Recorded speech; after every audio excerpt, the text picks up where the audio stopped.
Hello hi నమస్తే నేస్తాలు. స్కూల్కి వెళ్ళే పిల్లల్లాగా అలారం పెట్టి మీరు అరకు బయలుదేరడానికి సిద్ధమయ్యా. రైల్వే స్టేషన్స్కి వెళ్ళేసరికి ట్రైన్ క్యాన్సిల్. సరే కదా నాట పట్టుకుని బస్ స్టాండ్కి వెళ్తే బస్సు సగం దూరంలోనే టైర్ పంచర్. మన డెడికేషన్ ఎలా ఉంది, మన డెస్టినీ మాత్రం ఏం చేస్తుంది చెప్పండి.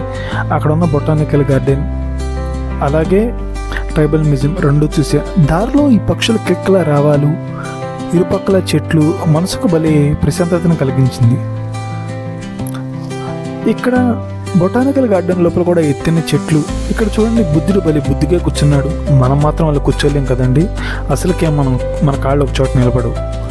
ఈ ఆర్చులు మీరు కనుక ఫోటోలు ఇంట్రెస్ట్ అయితే ఇక్కడ దిగండి, చాలా అద్భుతంగా ఉన్నాయి. ఇక్కడ నుంచి చూస్తే ప్రతిదీ చాలా స్పష్టంగా కనబడుతుంది.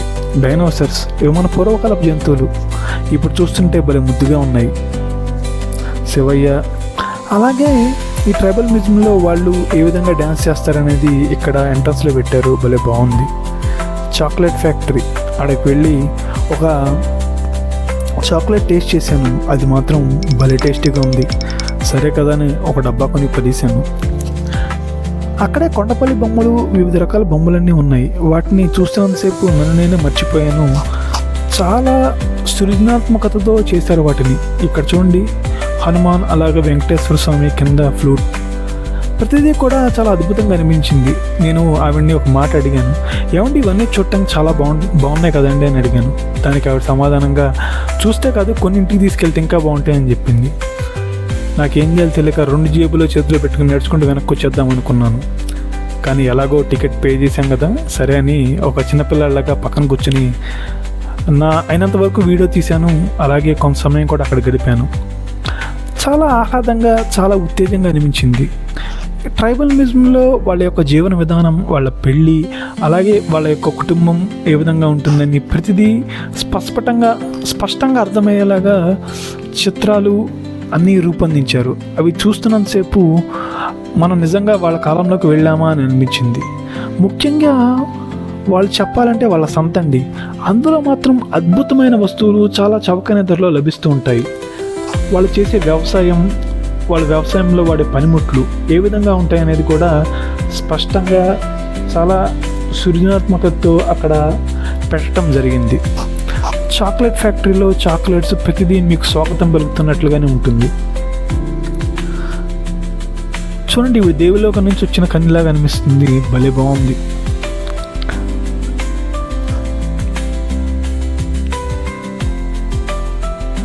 కాఫీ మ్యూజియం, అసలు కాఫీ ఏ విధంగా తయారైంది, అసలు మొట్టమొదటి కాఫీ ఎవరు తయారు చేశారు, దానికి కాఫీ మొత్తం సంబంధించిన హిస్టరీ మొత్తం ఇక్కడ మీరు చూడొచ్చు. ఇక్కడ మీకు కనుక హిస్టరీ ఆసక్తిగా ఉన్నట్లయితే ఇక్కడ మీకు కనీసం అరగంట నుంచి గంట వరకు సమయం మీరు కేటాయించి ఆ విషయాలన్నీ మీరు వివరంగా తెలుసుకోవచ్చు. అదేవిధంగా పూర్వకాలంలో వాళ్ళు ఉపయోగించే సామాగ్రి, కాఫీ ఏ విధంగా తాగేవాళ్ళు అనేది మొత్తం కూడా ఇక్కడ చిత్రాల రూపంలో అలాగే హిస్టరీ రూపంలో కూడా తెలియజేస్తున్నారు. చూడండి, అరబ్స్ వాళ్ళు కాఫీ తాగే విధానం, దాన్ని ప్రాసెస్ చేసే విధానం, అలాగే ఆ గ్లాసెస్ పండించేటప్పుడు వాళ్ళు చేస్తున్న పూజ, అలాగే వాళ్ళు వ్యవసాయానికి ఉపయోగించే పనిముట్లు, విద్య. ముఖ్యంగా ట్రైబల్స్ అనేది వాళ్ళు వేటాడి కొన్ని సందర్భాల్లో వాళ్ళు పండించి బతికే తీరుని ఇక్కడ మనం స్పష్టంగా చూడొచ్చు. చూడండి, ఇంట్లో ఆడవాళ్ళు వాళ్ళు ధాన్యాన్ని ఏ విధంగా తీస్తున్నారు ఒడ్ల నుంచి, అలాగే వాళ్ళ ఇల్లు చాలా చాలా అద్భుతంగా ఉంది. మనం వాళ్ళ కాలంలోకి వెళ్ళామా అన్న రీతిలో అనిపిస్తూ ఉంటుంది ఇక్కడ సమయం గడిపినంతసేపు కూడా. నాకు పిల్లగాళ్ళు కూర్చోవడం, అలాగే అక్కడ జరిగే చిన్న సమావేశాలు, ఆటలు పాటలు, వాళ్ళ పండగలు ఏ విధంగా చేసుకుంటారు.